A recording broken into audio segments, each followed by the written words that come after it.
Welcome to Reality NSFW coverage of The Challenge, Spies, Lies, and Allies. This is episode 10? Yes. 10. Wow, look at me with the correct guess. Well, I'm back. Did you guys miss me? Of course, we always Yeah. miss you, Johnny. Okay, so I don't feel like I missed the greatest of episodes. I watched, so I caught up on last week's episode yesterday in preparation for today, and then I watched last night's episode this morning. I, of course, am Johnny Fairplay from Survivor. I'm joined by Lauren Pratt and Alex Trias, and you guys have been holding down the fort pretty amazingly, I might say. So because I haven't listened to last week's episode yet because I hadn't seen the episode yet, but I did listen to the previous week, and man, you guys are kicking butt. Well, thanks, Johnny. Well, the challenge is giving us a lot to talk about and also allowing us to shoot the shit as we do. Yes. So I guess let's start off with the biggest news, the announcement of All Stars coming to Paramount Plus on November 11th. Also, Real World LA reunion series hitting Paramount Plus on November 24th. Big month of November for Challenge, Real World, Road Rules fans of new and old. Man, are these guys doing a much better job than Survivor. Yeah, definitely. They're pumping the content out. They obviously saw All Stars was a big hit, and like goes to show they already are currently doing the casting calls and like getting ready for people to move out for season 3 of All Stars. So I mean, smart. They're moving. Smart. Also, we get more Beth. We get more Beth on Homecoming. Yeah, I'm excited to see. So I watched a little bit of Real World New York when it first came out, because it was kind of groundbreaking.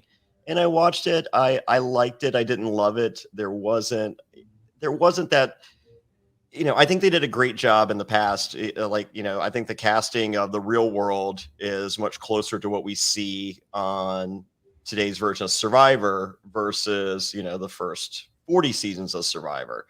So I felt like they had an eclectic cast on the first season, but no one really, there wasn't that person. It's just like, oh man, that's me. Whereas fast forward to season 2, and I mean, I it still haunts my dreams. True story with the country dude. But I kind of saw I saw a little bit of myself in Beth, and that is not innuendo. Well, I mean, going past the innuendo part, like you're both icons of reality television, so it sort of like comes hand in hand, I feel. Yeah. I mean, Beth was a early reality television villain, but once again, prior to what I did on Survivor, it was a bad edit. I wasn't really evil, and it's like, yeah, you were, Beth. Stop it. Your OG villain status knows no bounds, and kudos on that accolade. Yeah, just have to embrace being a villain. It's not a bad thing, right? Yeah. So, and someone mentioned here, Sam mentions, I'm surprised Tammy is coming on to the Homecoming. Tammy looked a lot different on the commercial, right? Yeah. Because I wasn't sure who that person was. Yeah, that's how I reacted to. I was like, a person. I was like, was Tech Money on season 2 of The Real World? And why is Tech Money wearing a very long wig? But we'll see him on season 2 of All Stars. I approve of that casting. Oh, amazing cast. I'm super excited for All Stars. I loved it when we watched it together for the first season. I think season 2 could even be better than season 1 with that cast. Two of my favorite challenge people ever in Casey Cooper and Melinda Stoll. And I know both of them very well. That's awesome. Good casting. So, let's talk last night's episode. Yeah. Previously on... Oh, man. Did you guys love that on Survivor last night? I loved Oh, it. It was needed. Evie's was needed. incredible. Yeah, thank you, Abby, for getting us previously on Survivor. Otherwise, we would not have got it unless it was mentioned by by a castaway. No, we have Corey and Bettina previously on as they are conquering the lair. I'm guessing moments after, pretending moments before or during or whatever. So cool with that. They went back in time quite a bit, to kind of really set you up for where we're going. As Right. far as the next time on the challenge, my recording cut off. Same. Well, number one, my recording did not record on my DVR, built in through DirecTV. Like I just got last week's again, and I'm like, okay. So then I went to MTV On Demand by way of DirecTV, and it ended halfway through the next time on, and I'm just like, what an epic fail across the board, guys. Right. Yeah, my DVR cut off like I think like the last 10 seconds of the Yeah. next on. Right. But it's like, we always get these like midpoint Yeah, trailers. it's like the I next love it. half the season. I And love so it. I'm And just like, someone send me this. I'm at Johnny Fairplay everywhere. If you can find a next time on the second half of Spies, Lies, and Allies preview, please send it my way. I would love to see the other half of that. But Yeah, it looked amazing. I was able to see the whole thing. I think it's going to set up for an epic finish of the season because honestly, I'm really digging it. I think we got so many great cast members on this season in particular. And I think mostly, yes. But still, I'm loving the cast. And I do think that we're going to have a really good epic showdown finish, just how it's getting set up. Yeah. Right. Like I think it made adjustments to double agents that made double agents tired. This is like between like Priscilla finally breaking up the vet alliance and then TJ bringing in the new rule, which we'll go over. Like they're creating more hoops and they're like putting in a second wind for the show. Yeah. No, I was really like, I felt it was a little like the last two episodes were a little just slow and plotting when I was like, I'm ready for something, last week ends with, go on up to everyone else. I'm just like, cool, I'm for this. And so we'll get to that. So it starts with the replay of on the previously on a replay of Tori's overacting for airtime. What's happening? Oh my, stop it. Where's my partner? Where's my partner? I get it. I mean, she's good for those shots. She knows they're gonna go to her, but it's she's a production pet. Yeah, but at the same time, it's just like there is no way you would genuinely act like that. So, No. I mean, I get it. And I like Tori. So, not a diss. I just, we see it for what it is, Tori. Relax. We like you. So, or at least I do. It's your co-host we don't like. Oh, wow! Shots fired. The shots have been fired week after week. Hey, He it's a hasn't been new quiet. episode. I have to reiterate the rivalry in order for it to continue. Okay, well, hey, it's one-sided, but yeah, I don't hear Anissa talking about it. So if you're not, who else is? So Right. we're in the house, and Corey doesn't trust anyone. And it's him against the world. And right there, that very moment, I was just like, "Where's my boy Pete, who does the soundtrack for the All Stars with all the old school hip hop?" Because Pete would have had Tupac, "Me Against the World," right there on the cue, ready to go. So disappointed.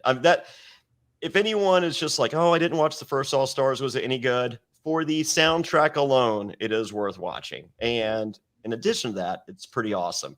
So, but then we have, Tori freaking out. What do you think's going to happen? Like, I just don't. And you have CT going, or I don't know if it's. it was CT. Who's literally. Yeah, well, I think it's. Oh yeah. So it's. Well, first Tori's just like, "Oh my God, like, I can't believe Amber is gone," and he's just like, "Yeah, she was just good at running. Like that was it." And then Tori's like, "She won like 4 eliminations." He's like, Yeah, she was just good at running. Like like basically saying like, I don't really think any of you girls are that great.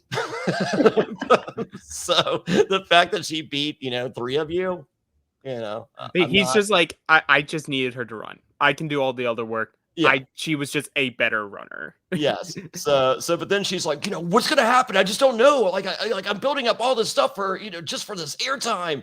And he's like, yeah, we're picking new partners. That's it. Yeah. It's not a big See, deal.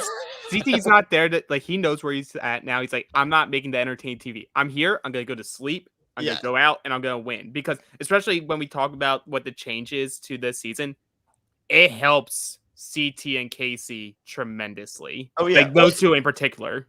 It's so weird because we see both CT and Ashley basically adapting the same philosophy in that I'm not getting wrapped up in the fucking politics of this fucking game. I'm not getting wrapped up in the bullshit, little conversations that lead to big conversations that get you on somebody's radar for no fucking reason. CT's just like, I'm going to lay here and sleep. And I think that's what Ashley was doing. But it didn't work the same way. Like you have CT sleeping, doing nothing, approaching no one, and no one's saying his name. Whereas Ashley's not doing that, and everyone's like, "Oh, what about Ashley?" it sort of goes with what I've been saying the last few podcasts. There's a very big discrepancy on how the people on the challenge treat the dominant male winners versus the dominant female winners. Yeah, like when the guys look at CT, they're like, I don't want to be the one who has to poke the bear. Whereas a lot of the girls are like, we can have someone else take out Ashley. Like, someone else. Yeah, someone else can always do it. Someone else. But like they're constantly thinking about that because there are less female winners usually that show up, and like less female winners, I believe, in general. So they're like, when you're a winner, you stick out like a sore thumb, and unless you're a CT who's just like, yeah, I can go in and just like power slam you into the dirt multiple times. Like, yeah, I don't want to face that and do a puzzle at the same time. Yeah, and CT just knows his role. He knows I'm here for a mission. I'm here to like win this thing, and that's why he wins time after time because he knows other people don't want to necessarily go after him because they're probably going to lose to him in an elimination. So that's why he's able to get through season after season, except for the rare occasions where he does go out early. I just wish that Ashley garnered the same amount of respect that CT does because I feel like she should. I feel like she does have the respect, but like not in the same way. Like they respect her as a winner, but like for whatever reason they don't respect like her character. Because I guess it's that issue of when a couple people just constantly say you're a snake, the rest of the house will just adapt and say, "Oh yeah, she's a snake," because these people are saying it. Yeah, but even if she was a snake, look at the Ashley that we're looking at now. It's not. Oh yeah, it's definitely different, and I feel for Ashley. I see her social media posts like during the episodes. Like I feel for her. Like all she's trying to do is like, I'm not trying to backstab people. I'm just trying to be me. Yeah. They're saying to my face they like me. Then I see these confessionals and they're like, oh, those confessionals have to be crippling. Yeah, because they just say like, I like Ashley outside of the house, but I don't like her inside of the house. And I go, she's not really doing anything different than she probably would outside of the house. You're saying she's untrustworthy, but prove how she's being untrustworthy because she's not. If you're in her alliance, she sticks to her alliance and she's loyal to her people. Yeah, but I feel like this entire episode was set up for Amanda going into the lair. Yeah, but I think the reason for that is Ashley gave them nothing to work with because she was pulling a CT and doing absolutely nothing as to not draw a target upon herself. And they're just like, well, fuck, we don't have a story here. She's not giving us a story. So let's tell the Amanda story. And then for Ashley to, break down going into lair, saying, I'm doing this for my friend. It's just like, well, at least we have that story to fall back on.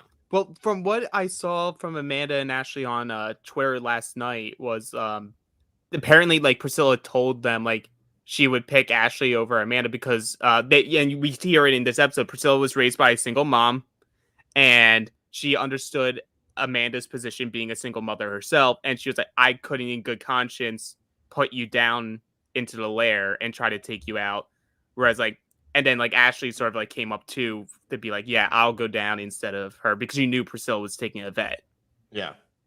Yeah. So anyway, getting back to the beginning, we get some background stuff. You know, Bettina's a small town girl living in a lonely world. Oh no, Sweden. Sorry, I had South Detroit. Did she take the midnight train? There was something about a train. I don't know. All right, that's for another story, I guess. Priscilla's thank you.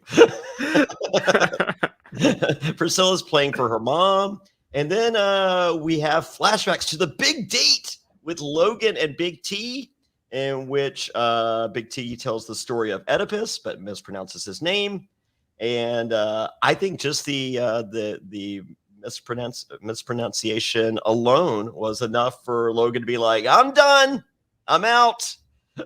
Logan's face during that entire story, you could just tell he was not feeling it at all. He said, "This is awkward. I'm uncomfortable, and she's still laying beside me, and I hope she gets up."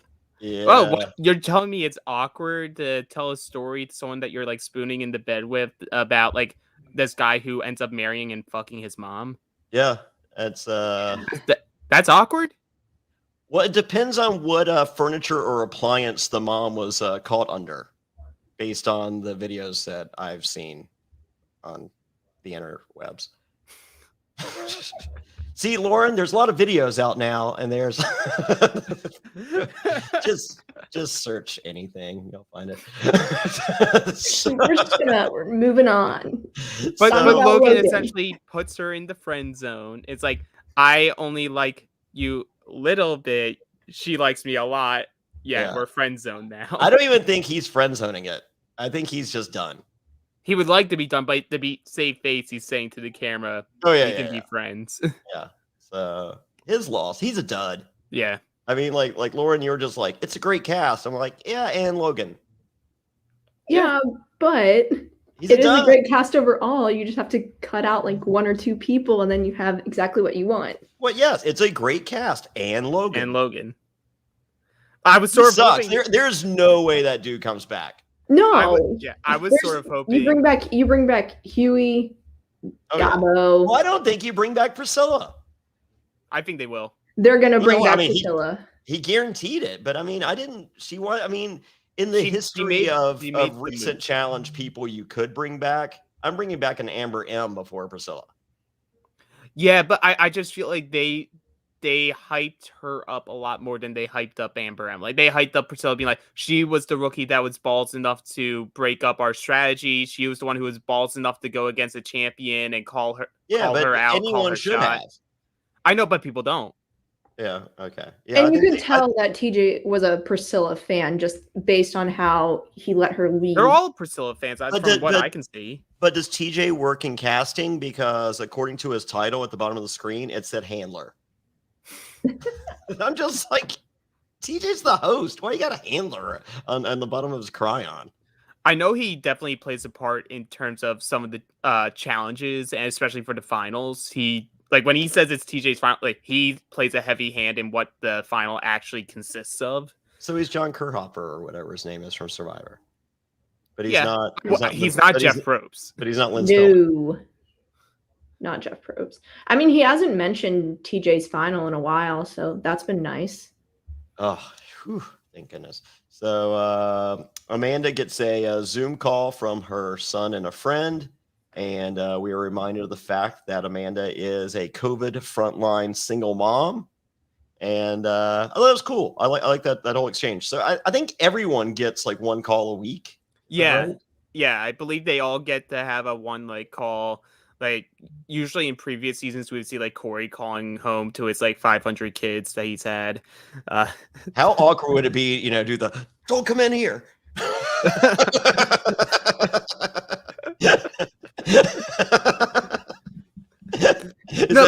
You wouldn't use your one call for that? Maybe that's why they don't show everyone's. Oh, sweet. Okay, there we go. I mean, come on, Devin, please. But yeah, like, as much as people like Amanda can be such a polarizing character for people, like you either love Amanda or like people hate her. Yeah. But like, these are some of the moments that I like truly like. is why I back Amanda more times than not on these shows. Like she's playing for a good cause almost always. Like if it wasn't like the kid before then, it was like she had like a family member that was very ill that she was like, if I won, this money is going towards his treatments. Yeah. Like it's not even going to me, it's going to help family. So I like her, and emphasis on she is single. Yes. Yes. I saw it earlier. Despite in the what the comments. aftermath will say. That's very unfortunate. I feel bad. Here's the deal. I've been watching Amanda since her Are You the One days, and just seeing her growth and development through seasons that she's been on the challenge, and just seeing her right now, how can you not like her? I just think everything she's done thus far this season is so likable. And as Alex said, you might not have always been an Amanda fan, but how could you not be now? Well, I mean, how could you not like her? I mean, of the available options, single without a kid versus single with a kid. I mean, Well, I mean, like her as a character. I'm not saying you have to go out on a date with her. maybe you do. Maybe that's the rules. Maybe this is a new show, Alex. Well, then I'm down for that show then. So we see TJ the handler, and he says, "Time to adapt," or someone does. That's all I wrote in my notes. No more pairs. It's individual, and it is the Diamond Dash. Yeah, so Diamond Dash, you had to race down a trail and collect sledgehammers. You then have 3 options to go and try to obtain your code to unlock a box that gets your diamond. You then put your diamond in one of these 3 podiums where you can then join your new cell of Ruby, Sapphire, or Emerald. And I know Matt Bischoff is somewhere going, man, I wish Alex was on last night to describe the challenges. Yes. Like I was just like, I nudged you a couple times. I was just like, Alex, you sure you don't want to do the podcast? Because I really don't want to write down what this challenge is. I couldn't even sit up last night. I wasn't getting on. I love it. So, well, you adequately, more than adequately described that. The 3 options once you did finish the first part of the challenge were the Vision Quest, looking through binoculars at a code, fitting in which you have to grab a box that potentially fits through a slot. If not, you could force it through and break the slot so that no other boxes can go through there. Or and once you accomplish that, you have to scale a wall, and then touch and go. Was that the Yeah, where you had to basically do a scratch and sniff. Yeah. Which I hated. I hated that one. That one was the worst. I mean, I'm obviously gonna pick the one where you have to grab the thing and stick the box through. That looks like the easiest one. I was a little when I heard the description of the options, I was just like, oh fuck, scaling that wall. But then I mean, like, it was the easiest wall scale ever, and I'm just like, oh yeah, that's fitting in is the easy pick. I mean, no shade on the intelligence here on some of the cast members, but like, if you're a cast member and you're running and you're seeing Nelson go to number 2, he's the smart one right now. Yeah, like you're letting Nelson be the smart one of all of you. Yeah, I feel like what happened though is as soon as someone saw someone go to a particular station, they just followed in line with that person, and that's they went to option 1 because it was the closest. Fucking lemmings. So yeah, I would never do this, like the scratch, like until someone figures out an easy scratch method and, like, secretly passes it on to, people that are going to go on the challenge in the future. We have never seen a scratch option that is easy in any way. No, like, remember the last season when they had like scrape through during that like cage, like you escaped the night one. The night of insanity, that was not? No, that was not. But yeah, it was like in that one too. And I heard Amanda say they gave those people something to scratch with because like they were eventually. Yeah, eventually. Yeah, because they couldn't. I would literally look at that and be like, okay, if I was stuck with that one, I'd be like, well, I'm just gonna wait for everyone else to finish and then I'll just go. They could time me out. It doesn't matter. I automatically make a team. Yeah.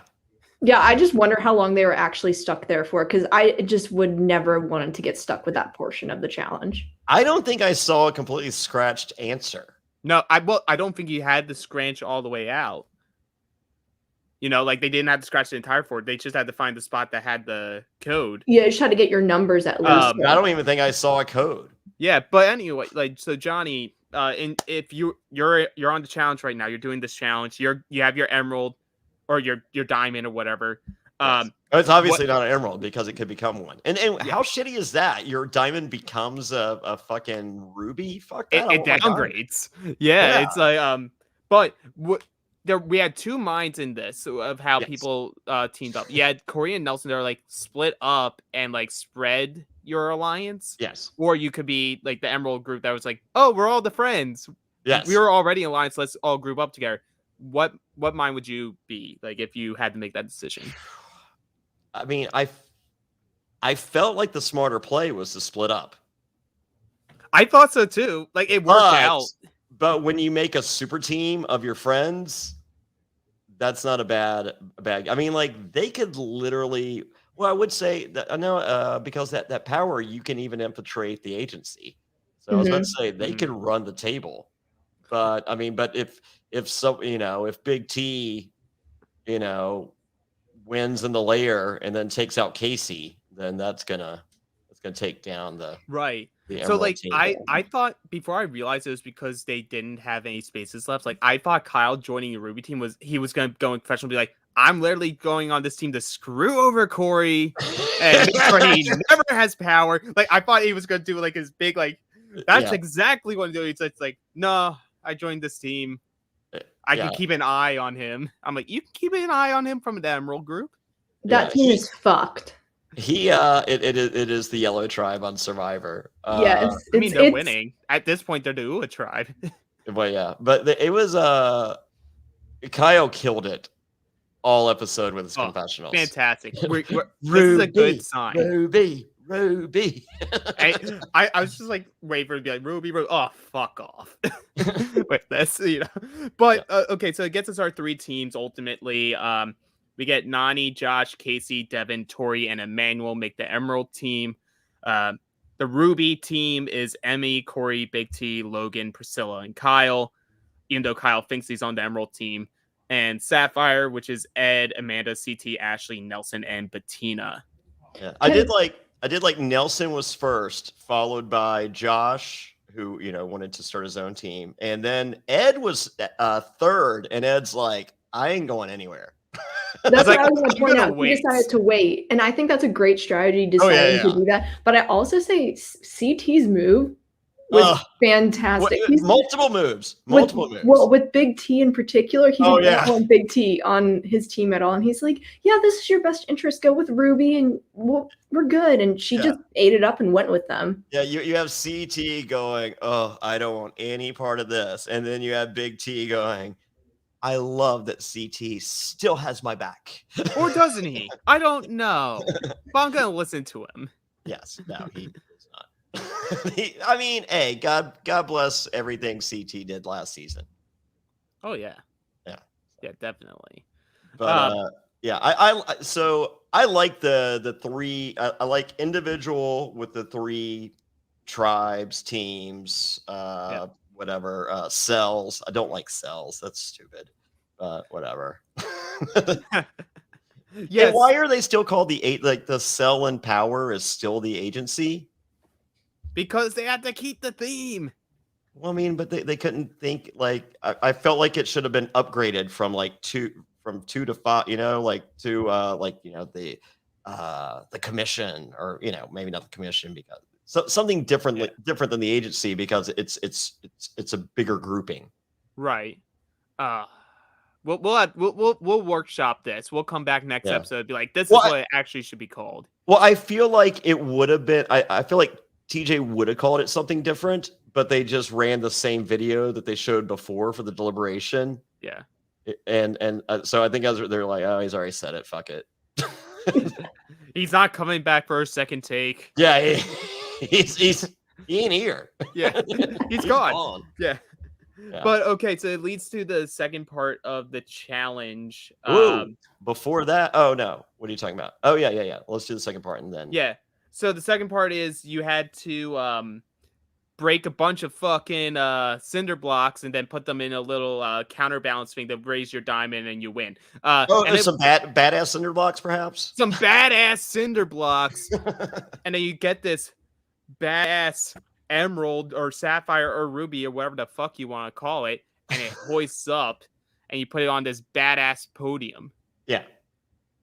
Ain't it badass? Very, very great description, TJ. I appreciate that. So, and well, prior to that, you had to run with your sledgehammer to the podium so that we could get cool pics of you looking badass with your team for your new pictures. Yeah.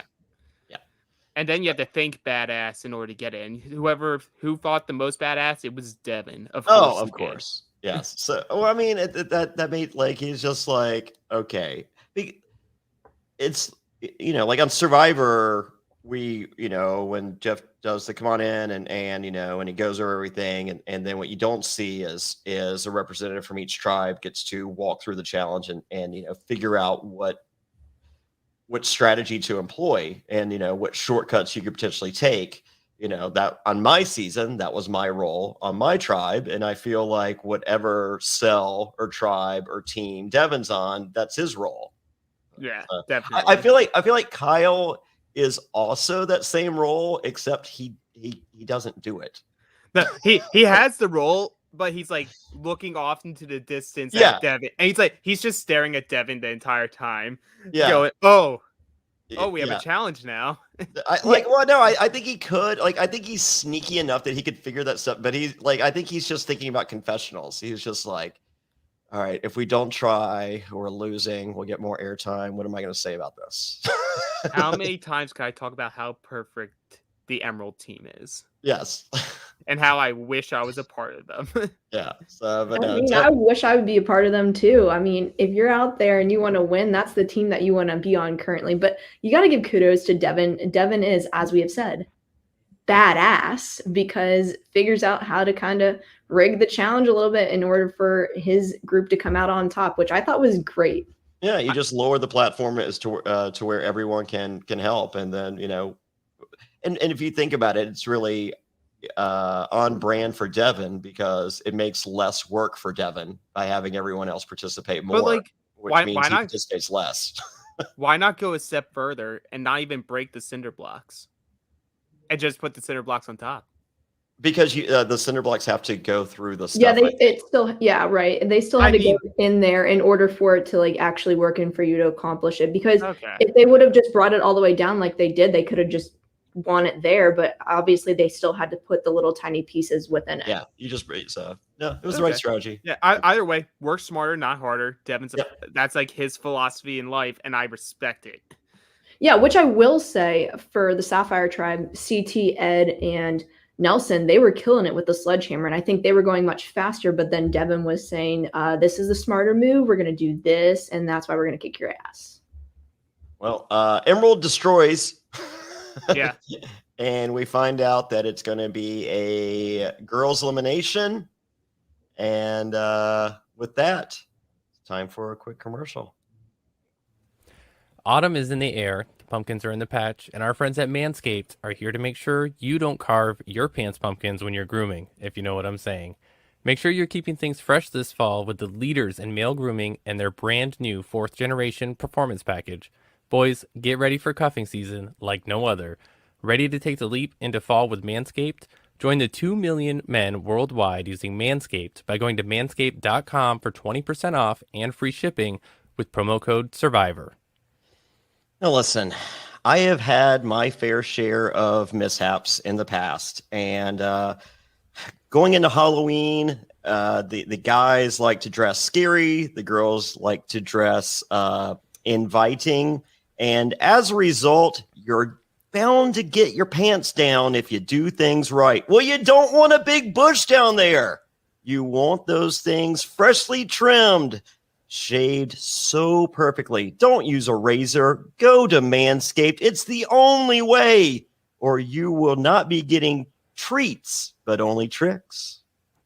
It's time to bundle up with the Manscaped Performance Package 4.0. Inside this package, you'll find their Lawnmower 4.0 trimmer, Weed Whacker ear and nose hair trimmer, Crop Preserver ball deodorant, Crop Reviver toner, Performance boxer briefs, and a travel bag to hold your goodies. First off, the new Performance Package 4.0 includes the new Lawnmower 4.0. And if you're looking to cozy up this fall, this trimmer is essential. Their 4th generation trimmer features a cutting-edge ceramic blade to reduce grooming accidents thanks to their advanced skin-safe technology. It also gives you the ability to turn a 4,000 LED spotlight on and off when needed for a more precise shave, plus it's waterproof. I hate shaving in the dark. That 4000 LED spotlight, perfect. But the Performance Package 4.0 also includes the Weed Whacker to chop your worst weeds up top in your nose and ear. So you use the Lawnmower 4.0 for your rear, use this for your ears. This nose and hair trimmer uses a 9,000 RPM motor-powered 360-degree rotary dual-blade system to provide proprietary skin-safe technology, which helps against nicks, snags, and tugs in those delicate holes. Seal the deal with Manscaped's liquid formulations, the Crop Preserver Ball Deodorant. Everyone knows pumpkin spice lattes and ball deodorant go hand in hand. That's all they're talking about at Target these days. It's crazy. Then after trimming the pumpkin patch and whacking the leaves, give your balls a boost and use the Crop Reviver. Manscaped even threw in 2 free gifts to their Performance Package 4.0, the Manscaped Boxers and Shed Travel Bag. You see me on the road, I have the Manscaped Shed Travel Bag with me everywhere I go. Get comfy on the home and on the go this season. So get 20% off and free shipping with the code SURVIVOR at manscaped.com. That's 20% off plus free shipping with the code SURVIVOR at manscaped.com. Make your balls a priority this fall. Choose Manscaped. Your balls will thank you. Promo code SURVIVOR. I've been trying to cut down on carbs, sugar, and unhealthy food and realize I basically can't eat anything anymore. I mean, I used to love eating that delicious cereal, but I can't. But wait, I can, thanks to Magic Spoon. 0 grams of sugar, 13 to 14 grams of protein, and only 4 net grams of carbs in each serving. That's only 140 calories a serving. It's keto-friendly, gluten-free, grain-free, soy-free, and low-carb. Plus, build your own box. Available flavors to build your very own custom bundle are cocoa, fruity, frosted, peanut butter, blueberry, cinnamon, cookies and cream, and my new favorite, maple waffle. Magic Spoon just recently brought back 2 super popular flavors, cookies and cream and maple waffle, just like you're talking about, Johnny, permanently. When these flavors were first introduced for a limited time, they sold out extremely quickly. You should make sure to get these again and try them for the first time. They're delicious and indulgent. Every morning I wake up, I look into my cabinets. All I have is Magic Spoon cereal. I have all the options, and I'm like, I'll do a little bit of I'll mix some cookies of cream with a little cinnamon, maybe cocoa and peanut butter. But oh man, that maple waffle just by itself is just something so spectacular. Hey, they're perfect not only for breakfast, but that guiltless midnight snack.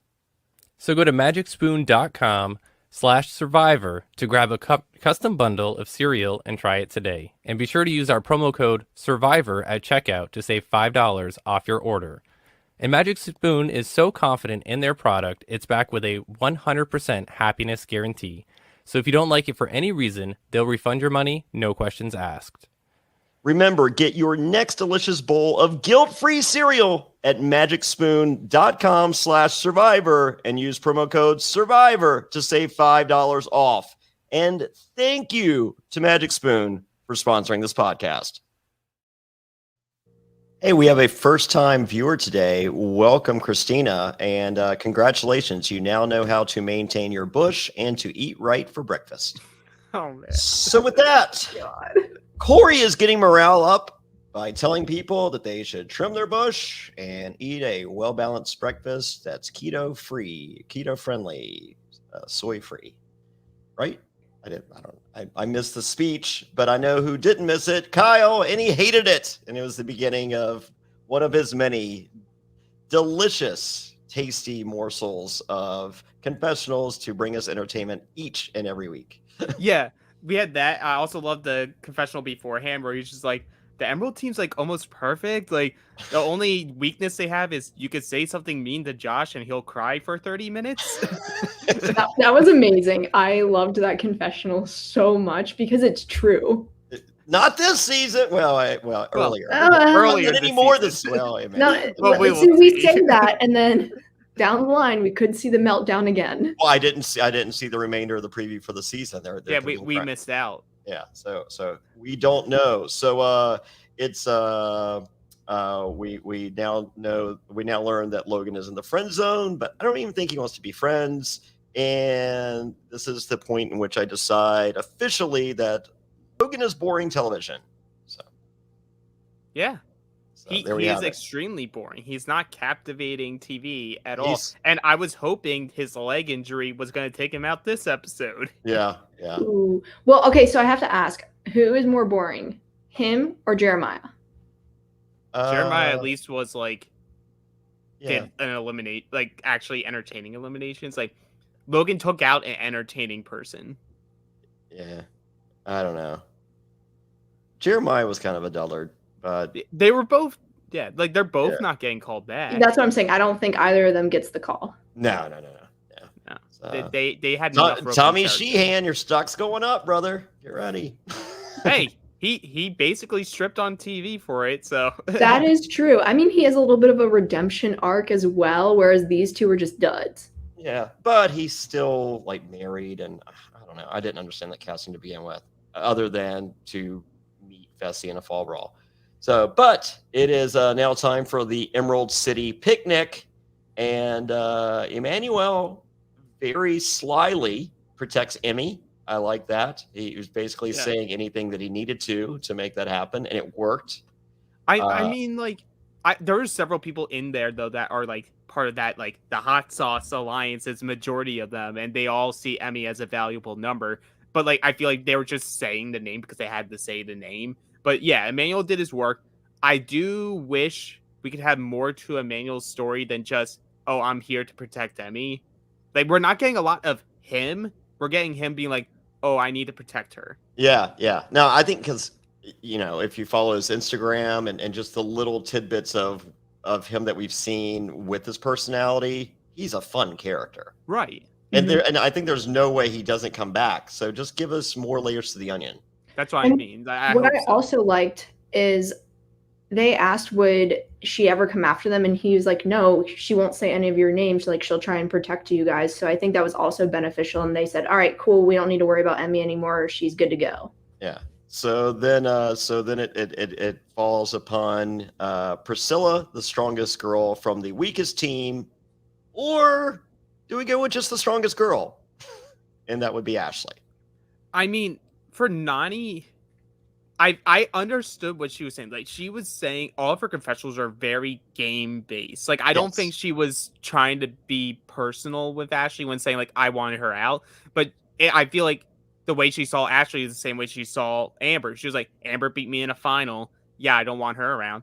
Ashley has beat me in a final and has won multiple times. I don't want to see her in a final, and she's not on my team right now. And they don't know all the dynamics on how the game will work. So it's in their interest because they think they can't be stolen from.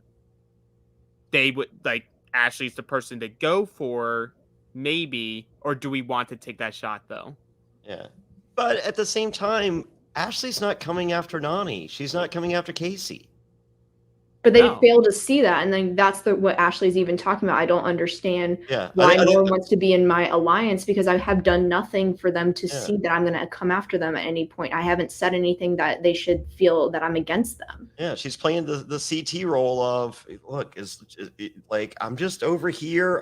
I'm not trying to bother anyone. Like, I feel like we're friends. Just be my friend. I'm your friend. Right. And like I think Tori was actually a good voice of reason here for this case, because Tori's like, this is the first round that we're experiencing this layout. We don't know what We don't know all the anything twists and turns yet. are going to be. It's better to like, yes, we have Priscilla as a target. Like, we should ultimately just go for the safer choice until we and know see all the what rules. happens, and then we could try to figure out how do we take the big shot. Because if you shoot your shot early and it misses, and then there's a twist, as in even the agency can be raided, we could be fucked. And that's what ultimately happens. Yeah, 'cause the Ultimately, script could could have happen, been should Well, flipped. like happen, it did doesn't happen. happen, but I had the potential to be. Well, it could have if they decided to go, if say they put in Ashley or something originally, and then she brought Priscilla down. Maybe she does pick someone from the Emerald team to replace. But the fact that they didn't do that, I think, made Ashley more inclined to go back to her original group. Yeah. So, let's see. Nominations? It's time for deliberations, and Ruby can't even wear the same color. Yes. For the record, I will give a little plausible deniability here for Team Ruby. When you're packing your clothes, and you know you like, unless they were color specific in what they told you to bring, you're probably bringing some black stuff. You're probably bringing some navy stuff. You're probably bringing, maybe green's your color. Red is not a super popular color. I mean, like, if No. I look at all of my t-shirts, there's 4 red, 3,000 black, and 1,000 navy. Right. It's a lot easier to be, it's super easy to be team blue. Yeah. Yeah. Green, as I said, just happenstance. It's just like, hey, green's my color. It works out. Yeah. I don't see a lot of people going overboard and bringing a suitcase full of fucking red. I ain't trying to bring a rainbow with me, but I do love Kyle's like joke to counteract Corey being so like serious about something so stupid. He's like, "Oh, I just like to influenced by the winners. So if I wear green, I can be a winner too." Just to dismiss everything he was saying. Yeah, he's just like, "Fuck you, Corey." I appreciated Corey's Oh yeah. Attempt at morale boost, and because It's the athlete in him. yeah, and he's he's a dad. He's a cool, like, a defeatist attitude will result in a defeatist result. Oh yeah.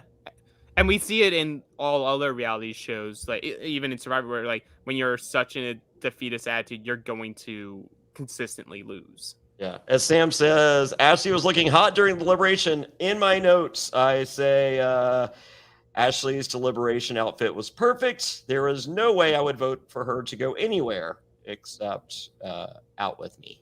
So it was the correct outfit for the occasion. I will point out Corey did kind of get fucked in this scenario because him and Nelson decided to split up, and then Nelson got a decent team, and then Corey just got nothing basically to work with. Oh yeah, yeah. So once CT was on board and then pushed away, like that, just everything came out Millhouse. Yeah.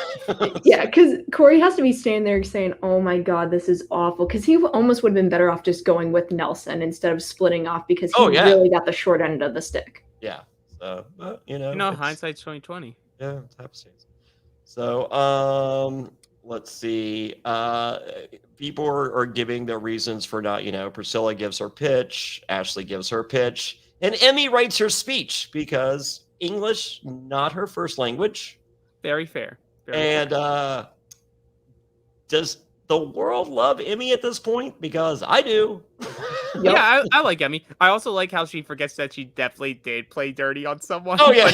But she's just like, I have never done a bad thing in my life. Yeah. I'm this humble person. Except to Nelson's girlfriend.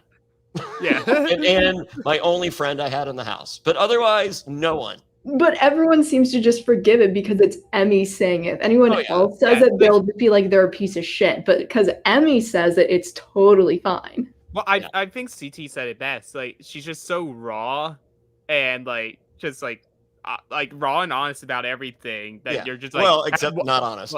Well, yeah, but like what he's honest to him. He's just like, how can you not like her? Like, she's not going after me also, which is great.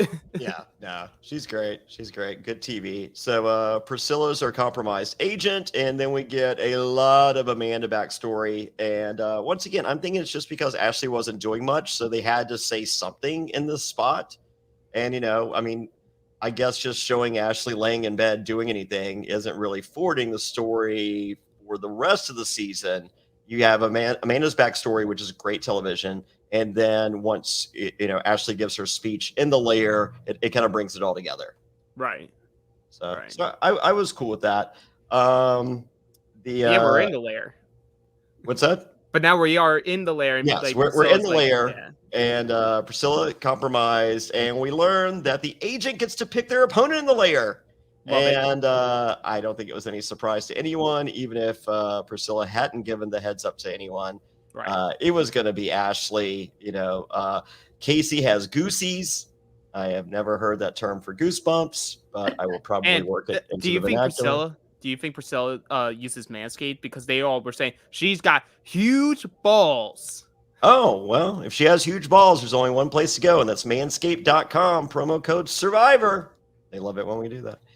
Do you guys think Priscilla made the right choice in picking Ashley, or do you think she should have gone with a more obvious one, and like a Big T maybe, or? I mean, Big T's the only person that has her back in the house. Team. Like, you don't know. None of them knew what the end result was going to be if you won. Right. So, like, it could have been just that you go back to your team. She wasn't going to. I don't think it was the smart choice to attack your own group. So you're left to 3 people. You're not going to target Bettina because she's like your closest ally in the house at this point. Like, is she a good ally to have? Not really, because she's not going to give you power, but you're not going to attack your friend. So that leaves Ashley and Amanda. What gets you more street cred? Or Casey. You couldn't.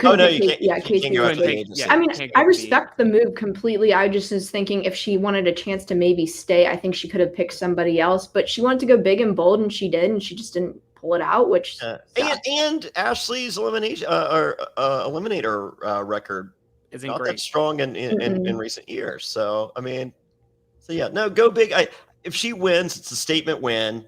It's and a if rival. She loses, you've lost to a champion. It's a rival that she as called out previously, so there is the animosity, potentially fueler. And if she wins, they're bringing back Ashley Millionaire Mitchell again. Right. Say there's a rival season, you got a rival. Right. Yeah.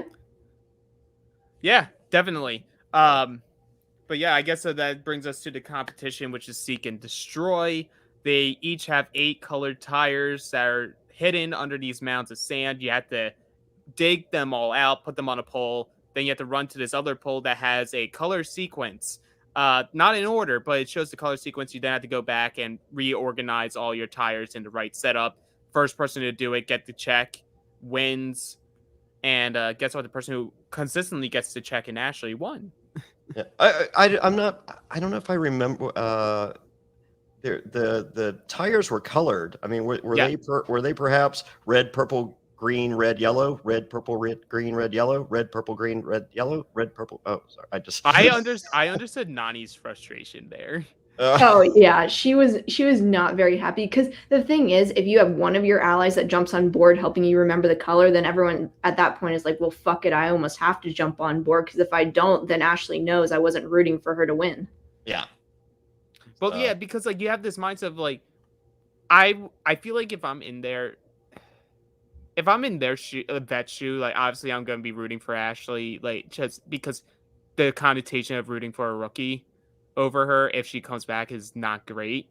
But it's pretty. I'm not gonna help you. I'm not gonna help you win. Like I'm someone also who's like, I can help guide you. Like I feel like Devin's someone like I will help guide you. I'm not gonna do it for you. Like you need to win it on your own. Yeah. I feel like it was a lot more lopsided than what we saw. And they were I don't think Priscilla got all of her tires. Yeah. So I think they were just like, all right, Ashley's winning this. There's pretty much no chance she doesn't.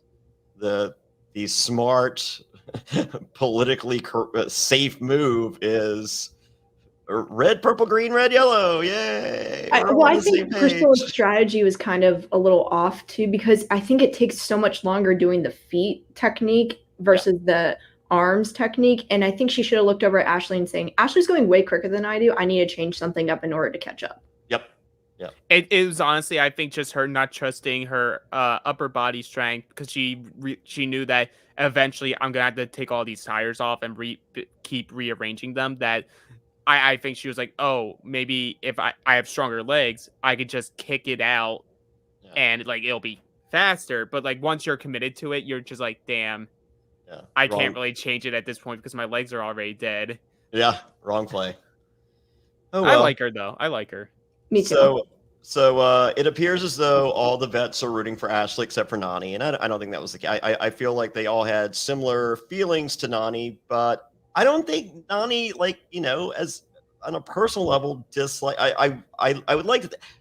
I love them both so much. I Same. mean, I think like Ashley's like the sexiest girl ever, and I think Nani is the cutest girl ever, and so I find myself in a prisoner's dilemma every time. I think what Yes, the good Yeah. old prisoner's dilemma. There you Thank go. you. and like I don't know if I worked that in correctly or not, but I'm Well- gonna go with it. well, it's like with Nani, I think what Ashley takes offense with more is people like not even them like saying like we need to take her out for our game. It's her like people still saying in confessional like she's a snake. How can you trust someone like her? Where like really the only thing you would ever have to worry about Ashley like in previous seasons was like if she blows up on you. Like I never really felt like she was someone who stabbed you in the back outside of Hunter to win, $500,000 extra dollars, which And I that's mean, fine. like when your partner treats you like shit, then yeah, I'm gonna take the money. Even if he treated me great, I would still take the money. I'm the opposite of you on that. Well, and that's the other thing too, Alex. That's the only thing they can reference when she's actually snaked somebody is what she did to Hunter. Everything else, they have nothing to back it up with. Alex, why are you juggling your microphone? Oh, because it kept falling over. Okay. Just wanted to put you on the spot. So I thought it was a really cool moment with Ashley winning and just Yeah. I mean like that's one of the reasons I watch reality television.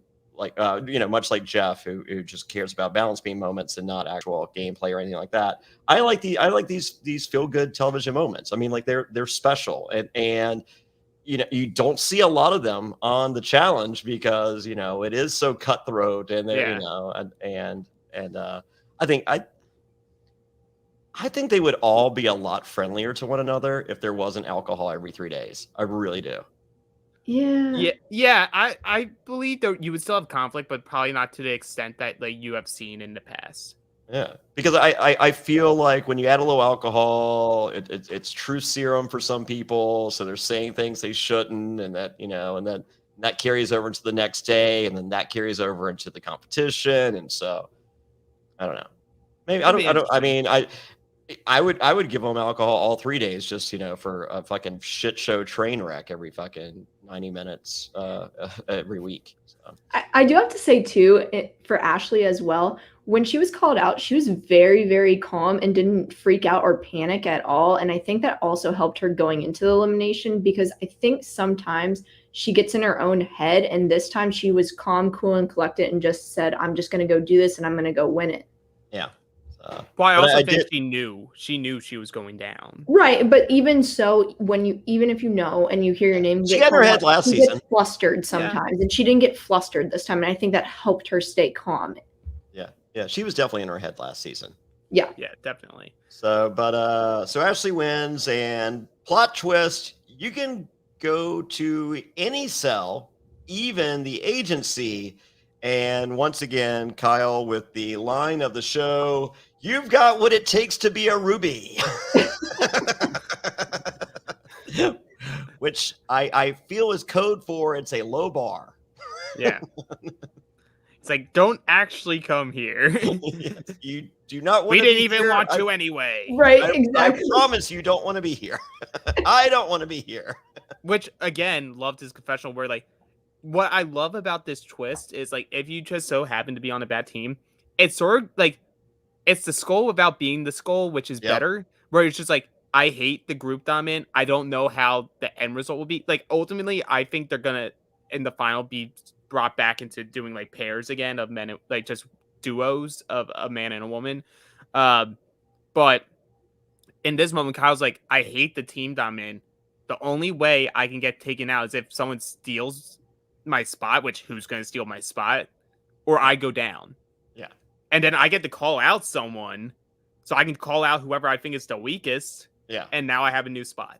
Yeah. And Kyle has to know that he will be called, like, of the available options of targets to go after, Kyle's on the higher end of go after. Right. Like he doesn't have like no one like back to what I was saying at the beginning of this podcast, like no one in this setup is ever going to call out CT. No one's ever gonna say, I want CT down this elimination. Yep. Same thing with Casey. Like I think that's the man and the woman that are set up the best for this type of format. And I'm cool with that. So but like, you know, when you see the B-roll shots they show weekly, you see Nelson working out, you see Corey working out, you see Josh working out. Kyle's sleeping. Yeah. He's laying by the pool. Yeah. He's enjoying himself. Yeah, he's thinking through what he's going to say in his confessionals. That's why he's so good at them. He's thinking about how he can get Devin to agree to be the godfather for his kid. Yeah. And Devin's checking out pizzas and whose initials are on which ones. Yes. Smart play. All right. So Ashley stays Sapphire. I think it's the right move. Oh yeah. And based on the first half of the preview for the second half of the season, looks like some fun stuff. We see some arguments. We see some good challenges. Hoping that we continue the trend of not. This is the first episode now where I think a bomb wasn't part of the like the terminology of a challenge or an elimination. I'm stoked. Yeah, I'll take it. I think it's going to be coming shorter, like very, very soon. Wow. Yeah, you might only get 1 or 2 layoffs in an episode. I think it's coming back. Okay. Well, I will be here if and when it does. So with that, if you like the show, please rate us 5 stars wherever you listen to the show. Click the thumbs up on YouTube. Rate and review Reality NSFW 5 stars. Tell us you love us. If you don't love us, just go away. Don't do 1 star. It's just a dick move. No one forced you to be here. So if you didn't like it, I apologize. I'll send you an autograph picture and then go away forever. But if you really, really like the show, become a patron. Go to adfreeNSFW.com. That is adfreeNSFW.com. You get added to the secret Patreon group. We do a weekly Q&A. That is my favorite podcast each and every week. We're covering Australian Survivor and more. We have game night, all kinds of fun stuff, and more to come. So try it for 1 month. No one there is being held hostage. If you try it and don't like it, let me know. I will send your money back. Try it 1 month at adfreeNSFW.com. Also, if you want a really cool t-shirt, go to JohnnyFairplay.com. No H in Johnny, JONNYFAIRPLAY. JohnnyFairplay.com. Get yourself a t-shirt. They're awesome. And get yourself a Cameo. Cameo.com/JohnnyFairplay. When we finish this, I am knocking out. I just got, are you ghosting Ben Lady? You have 2 hours to complete their request. Well, along with Ben Lady and 9 others, I will be doing cameos the second we're done here. So with that, thank you, Lauren. Thank you, Alex. Thank you, Johnny. Oh, that's me. We'll see you next week, but after a word from these sponsors. Lucy Nicotine is a company founded by Caltech scientists and former smokers looking for a better and cleaner nicotine alternative. Finally, tobacco alternatives that don't suck. Researched and developed for 3 years to be made for people, not patients. Lucy has created a nicotine gum with 4 milligrams of nicotine that comes in 3 flavors: wintergreen, cinnamon, and pomegranate. Lucy also has a lozenge with 4 milligrams of nicotine in cherry ice flavor. Each and every flavor actually tastes great, and it's convenient and discreet. Products can be enjoyed anywhere, on flights, at work, on the go, or even in the gym. I am so happy that Lucy is sponsoring us. Ever since they came on board, I have gotten no less than 5 of my friends transitioned over to Lucy and put their cigarettes down. They like the gum. I'm used to seeing the packages all around. This stuff is great, and it's really helping people make much healthier choices. So get on board and join the Lucy movement. Hey, it's 2021. Get rid of your cigarettes, unplug your vape, throw out your dip, and get some Lucy nicotine gum or lozenges. This is the real deal. A subscription to Lucy comes directly to your door each month. It's so simple that you don't even have to leave your house because Lucy has delivery down. Reality NSFW listeners, go to lucy.co and use promo code SURVIVOR to get 20% off all products, including gum or lozenges. That's lucy.co and use promo code SURVIVOR at checkout.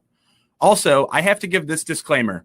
Warning, this product contains nicotine derived from tobacco. Nicotine is an addictive chemical.